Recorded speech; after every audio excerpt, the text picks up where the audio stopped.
Out there, as a matter of introduction, the trend of soft drugs use and abuse by migrant youths in Amsterdam has reached alarming proportion. In fact, it has outstripped the figures of native Dutch youths. In this broadcast, we will be delving into this issue with this great panelist, who is a youth prevention worker at Genelec, an institute dealing with prevention and treatment of substance abuse and addiction. And for your information, she has been working in this institute for the past 7 years. Once again, Chareen, welcome. Thank you for the invitation. So, are we ready? Yes, I'm ready. Would you tell our audience, listeners, who you are and what you are doing? Yes, of course. My name is chareen and I work, I think, since 2002 at the Jelinek. Yeah. And I first started with treatment for adults who are addicted to substances like alcohol, drugs, gambling, medication. And after 6 years I thought I want to work with young adults because they're not young. exactly and not always addictive, so you can prevent some things if you give them information or education. Yeah. So I wanted to start with the younger people, and the afdeling, the department I work for, Yeah. it's for youngsters like between 12 and 23 years. Wow. 12 Yes. and 23 years? Yeah. You Yeah. mean that from that age they had already begun?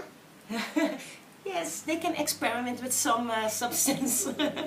12 is very young, but we have, we have some 12 years old. Wow. But not the hard drugs like Yeah. cocaine and Yeah, speed, yeah. but they try tobacco, cigarettes, Wow. and sometimes alcohol. Yeah. Wow. I read something, and let me give this remark from what I read. He said, legalizing drugs in the Netherlands has caused more teens to use drugs. Those who use them do not conform to society standards. Soft drugs users often commit suicide. So prohibition is the only way to stop drug abuse. How would you respond to this comment? Well, they legalize drugs because they won't have to have an open market. So if youngsters go to a dealer, they can buy soft drugs, cocaine and speed. So they legalize soft drugs. So people from 18 years can go to a coffee shop and Yeah. can use soft drugs. And you can buy, I think, 5 gram for own use, not to deal or to buy to give to someone else, but for your own use. And I think if they separate the markets, it's better, because if youngsters are nosy and want to experiment, and it's too easy to get cocaine, hard drugs or something, or speed, Yeah. then we get more problems, I think. It's true. Yeah. But I think the innocence of soft drugs, it's gone, because it's more higher than 10 years ago. When you 10 years ago, when you smoke a joint, the THC, the active substance, was not so high. So the effects of drugs is now more higher than 10 years ago. Well, and why is it so? It's made in Holland. Is it? Yeah, it's made in Holland. So- And so people from abroad who use here, Yeah. it's always too high. That's why they sometimes get psychotic or something, or it's because THC it's much higher than in America or Germany or somewhere else. Really? Yes. Yeah. Why are they making it so high then? I don't know. No, I mean, People say we have good stuff, but I don't know. It's too high. Yeah. Who is making it high? wait. So, tell us a little bit about the percentage. How high? The THC is now, I think, like 16%. Wow. And the government knows it, so they want to make a law. They are talking about it to lower it to 50, because the youngsters, but also adults, are going to get addictive to the effects. Yes. Yeah. Really? Yeah. Wow. You know, you've been working in this department for some quite years now, and that means you have experience. Yes. So what did you find among the youths in Amsterdam pertaining to drug usage? What do I find? Yes. So what do you have to, what is your experience with them? Yeah. Now we do, every year we have an investigation. I think it's called Antenna. And then we ask young adults how much they use. Yes. And I think it's like the 300 to 400 youngsters who are filling in the enquête. And the last 3 years, the abuse of soft drugs and hard drugs is getting down, also nicotine. So that's very good news. That means we do our work, Jelinek, Yes. and other institutions. And we see that the native people are using more, so the alcohol.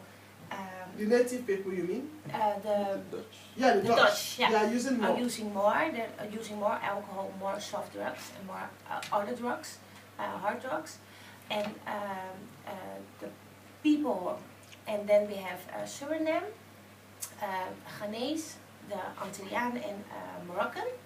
They use less, but when they use sometimes too much at a problematic way. So the group is smaller, but they, how do you say, they notice a lot by jeugdzorg because they have many times problems. And the Dutch people can use more, but they do not always have problems with the use. Is it because they are used to it already? Are they so used to it? No. They are used. Are they so hardened, or have they become so used to? It's more open, and parents allow them to smoke or to drink in house or something. Yeah. And how do you call niet-Westers, allochtonen? The non-Westerners. Non-Westerners. Yeah. Non-Western. Yeah, the Non-Westerners, yes. They are migrants. Yeah, the migrants. It's more a taboo. They Yeah. won't. They tell them children, if you use, Yes. you're going to get Yeah. punished Okay. or something. Yeah. So the people are doing it Secretly. secretly. Yeah, the youngsters. Wow. And because there's no eye on it, people don't know it now. It's more chance to get addictive to it. So, from a professional point of view, having weighed the pros and the cons, would you advise that the youngsters are allowed to take it from their home? Because if it is that the Dutch who are allowing their kids to start early to be taking them don't notice some of these problems, and then the migrants who are rather strict with their kids are noticing big problems. Yeah. What do you advise? Yeah. Is it that they have to take it No, when they are young? No. Wow. We told parents, we advise parents to, if you have youngsters until the age of 18, try to forbid to use substance like alcohol and soft drugs, and tell them the effects and the short-term risk if you use it. Go and have a conversation with your child, and do not think, oh no, my child is not using, I know him for a very long time, he's not using, he has good friends. No, talk about it, and make appointment that your child can't use until he's 18. Wow. So, would you please tell our listeners once again, what are the ages of these users? What are the ages? Yes. How old? From what age to what age have you noticed? When they use. Are the ages, how old are they? Those who are these youngsters we are talking about. What is the age range?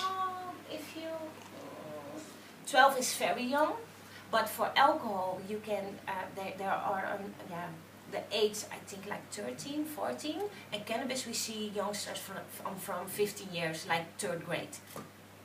Yeah. Yeah. That's the average, not an yeah.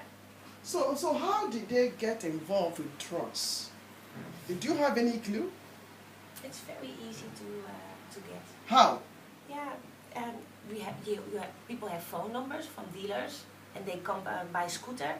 In Southeast, Amsterdam Southeast, we don't have coffee shops, but we have dealers, home dealers, And if you want to go to the coffee shop, yeah, you can go to East, that's the nearest stadsdeel.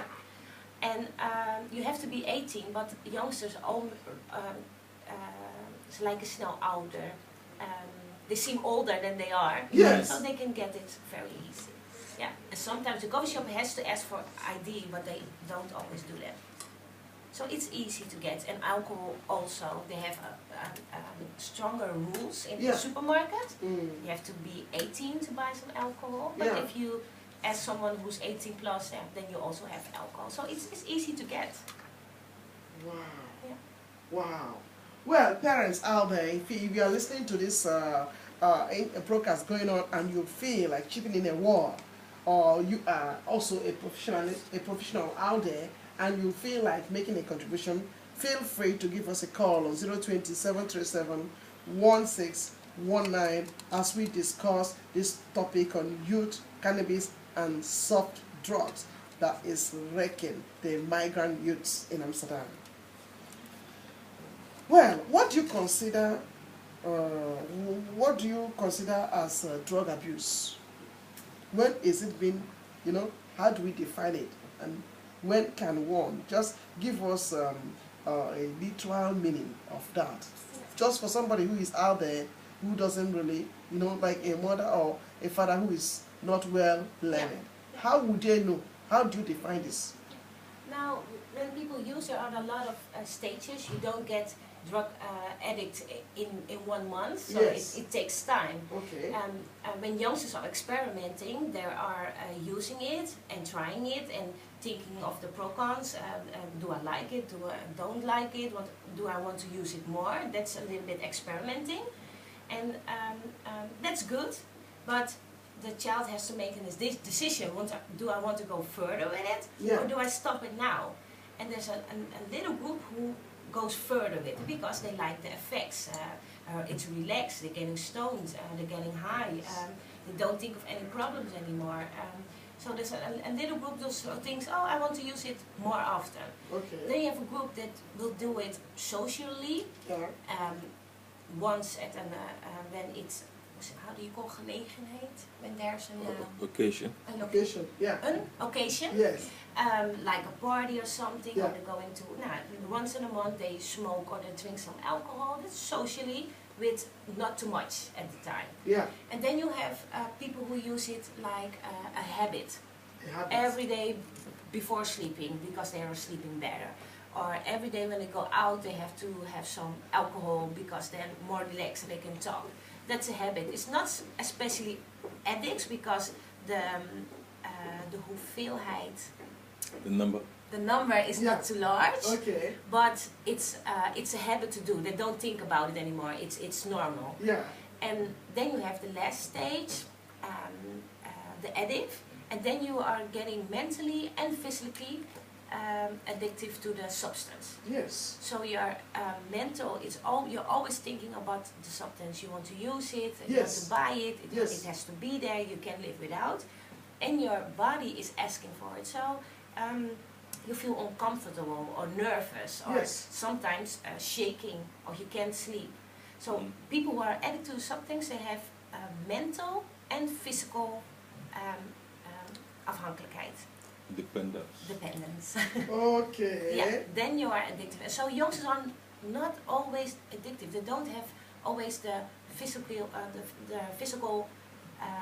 dependence. So it takes time. It takes years. Okay. Yeah. Okay. So that means they are taking it and they are getting away with it. Is that? It's abuse. They abuse the substance.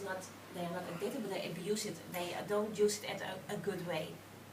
So it's easier to stop for youngsters. Yeah. Okay. But the motivation is not always there.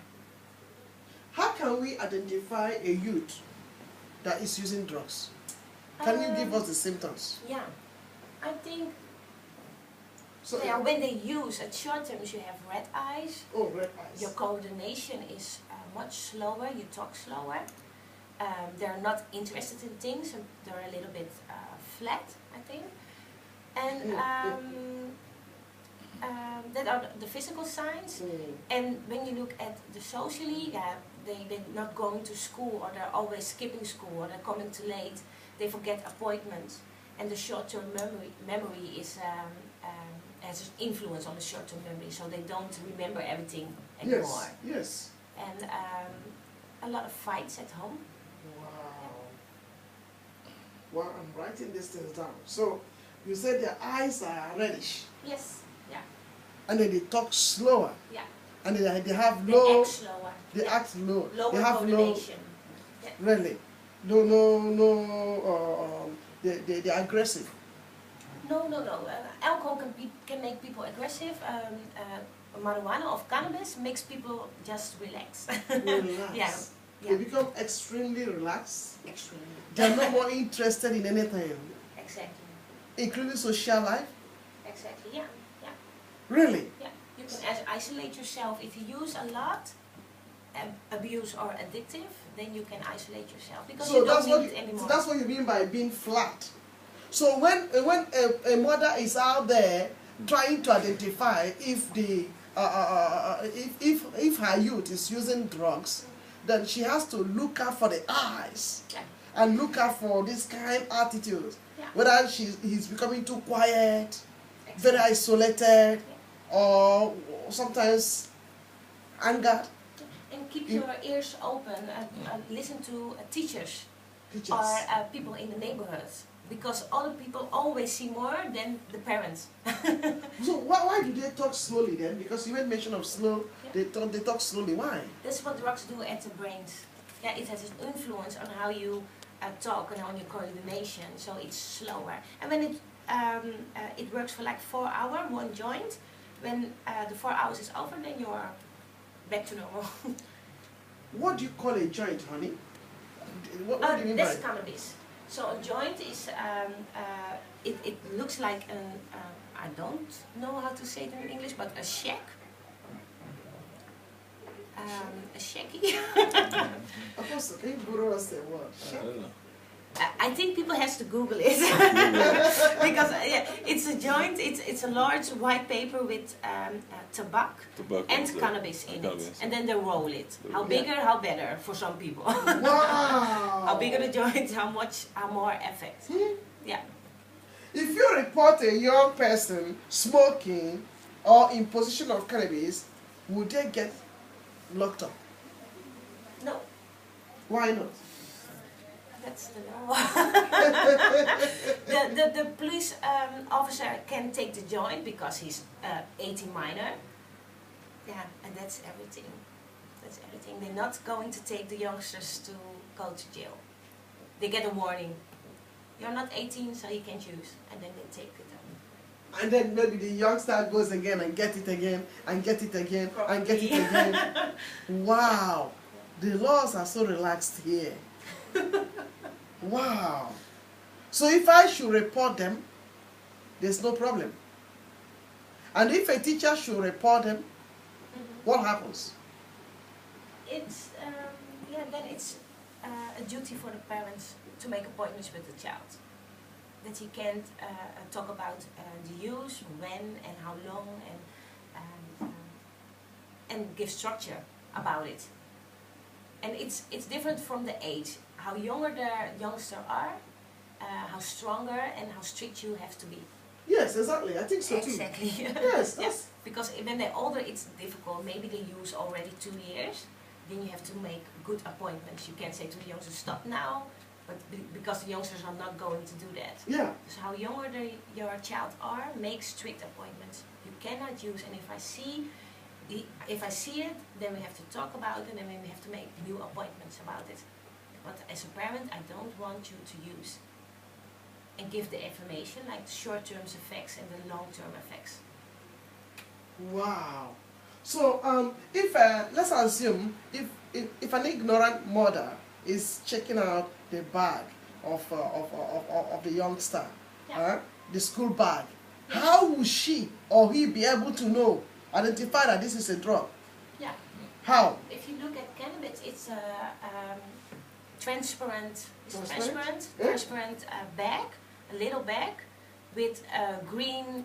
Yeah, it looks like a plant. green or brown. The green plant is we call it wheat. Yeah. And in brown substance, it's a little bit sticky and hard. That's hashish.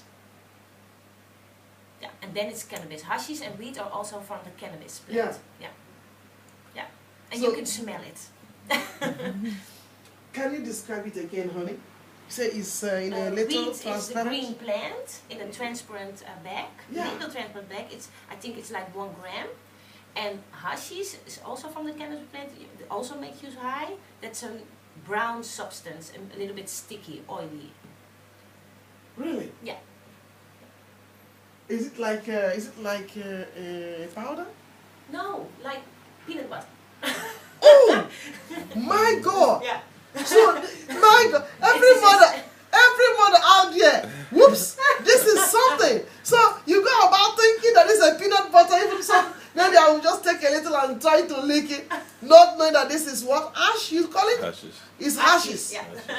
Hey, if you're out there and you are hearing this, you better give a call on 020-737-1619. Let Chareen tell you more about how to catch your youngsters. And I know that thing that they are carrying and say, mommy, this is butter. It's not peanut butter.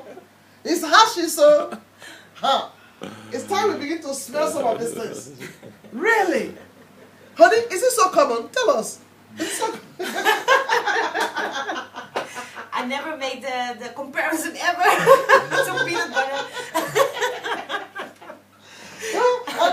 And the other one, when it is a little transparent, is it in a bottle? The little transparent bag, you know, like a tree, a planted tree, that one is what? Wheat. Wheat. Yes. Is that the same thing as marijuana? No, yeah, marijuana is another name for wheat. Yeah. Yeah. Yeah. So when I see that little tiny thing in a plastic, I don't think that my child is bringing a plant to, you know, for the summer to it's a winter. So you better look at. It's good we describe it for the lay people, you know. So a woman who didn't go to school may be thinking my child is bringing a little bouquet for me. Please stop. Oh, may God be merciful. In case you want to react, please give us a call on 020-737-1619. You know why this is important, and it's a very crucial discussion, is that it's wrecking the lives of the youths. Sometimes you see the way they are reacting in the buses, in the tram halls, you know. Yes. Wow. This could be the reason why they don't want to socialize with their mates. At the same time, they don't want to even socialize with their parents. Yeah, yeah. Sometimes it's difficult because not sometimes it's always drugs. Sometimes it's related to their age. Mm-hmm. just normal kids who grow up and don't want to talk with parents, don't want to go to school, don't want to do anything. But sometimes it's difficult. It's not always abuse. It can be something related to his age. Yeah, yeah. It's true. It's true. Yeah. It's true. It's true. But could you tell us, Chareen, what are the responsibilities of the teachers in school regarding to these pupils who are using or who are into drug addiction? Yeah, what are expected of them? That's a very difficult discussion because you always have teachers who want to do more for the children in the classes because they have passion with it. So they see everything with every individual child. Yeah. But there are also teachers who want to give lessons and only lessons, and not to have influence on the social life of the family of the children or something, and see it and don't do anything with it. So it depends on the individually teacher. Yeah. And that's difficult. That's difficult. But it's also a job of me. I have a project. It's called DGSG, de gezonde school en genotmiddelen. Yeah. The healthy school and abuse of substance. Mm-hmm. And then I try to train teachers to see it, to recognize it when the youngsters are using in their lessons. Okay. And so they can have a conversation with them. With them. Yeah. But have you also developed maybe another project for the mothers, for the fathers as well? Yeah. Because I think this is very, very necessary. You know, so if the mothers or if the parents at home can know how to recognize some of this, like if you didn't describe this wheat and hash, I wouldn't know. I really mean it. Yeah. I would think it's peanut butter. And that is the same attitude or the same way many other mothers may be thinking. I know, yeah. So what plans are you people having for them? Yeah, we try to organize meetings for parents at schools, but not many parents are coming at the meetings, but we're also trying it with OKC, consultation bureau, and then we give a special meeting for parents, and they can come and we give them information about alcohol and drugs, the facts, and we also have a suitcase with weed and hash and other drugs, so people can see what it is. Yes. Yeah. Yeah. And for the youths themselves. Yeah, also. You have some programs for them? Yeah, but they know already how it looks. they know more than people think. Yeah. Yeah. No, what I mean is, do you people have programs for them? You know, like a preventive something, it must be geared onto speaking about this and letting them know the impacts of this thing even before usage. Yeah, we also have lessons and groups education and groups information. Who brings them to that? Is it their parents or the school? No, I mean, it's supposed to be, it's supposed to be something in the curriculum of the school. So when a child gets to a certain level, then they refer them to ULI. Yeah. They bring them to your institute, and then they begin to know. Yeah. Even if it's once a week, maybe for 4 weeks, then they begin to know. These are some of the things how to notice, how to notice if your colleague, your mate, your friend is taking drug. These are the signs. These are the signs, or these are some of the temptings you may be having, but you do not have to use it. Now, I believe if these sort of things are being introduced into the curriculum of a school, of the school system, it can help to prevent this drug usage. That's one of our goals with DGSG, with the healthy school and drugs abuse. But we are dependent at the school. The school has to take the lessons and to train the teachers and something. Yeah, we can't force them to do it. Yeah. Yeah, but that's one of our missions. Of your missions. Absolutely. Also, because every child goes to school. Yeah. Yeah. That's the best place to meet them. Yeah. And getting the people who are training them equipped will help us a lot as a community. Well, before we take a short break, what do you consider to be a normal usage of drug? Normal usage of drugs, until 18, nothing. That's normal use for youngsters, young adults. And the quantity? Every use is too much for that age, because their brains are still growing until they're 22 years old. They have to grow and they have to develop a lot of things. So don't use anything until you're 18. That's normal use. Yeah. Wow. Well. Parents out there, it is time for you to react. Let me hear your voice. If you are a parent and you are hearing this, Sharon, I do understand the good work your company or your institute are doing, but we don't want them to take drugs. We don't want our children to be taking soft drugs. It is not something good. So, we have to protest to protect them, because it's not everything that a child needs that you offer to this child. But when they grow, they begin to know that these things, my parents helped me. But if we just keep our hands folded and they are taking all of this thing, it's going to wreck them and wreck their future. So if you are a mother, you are a father, you are a parent, please give us a call and let's hear your voice on this issue.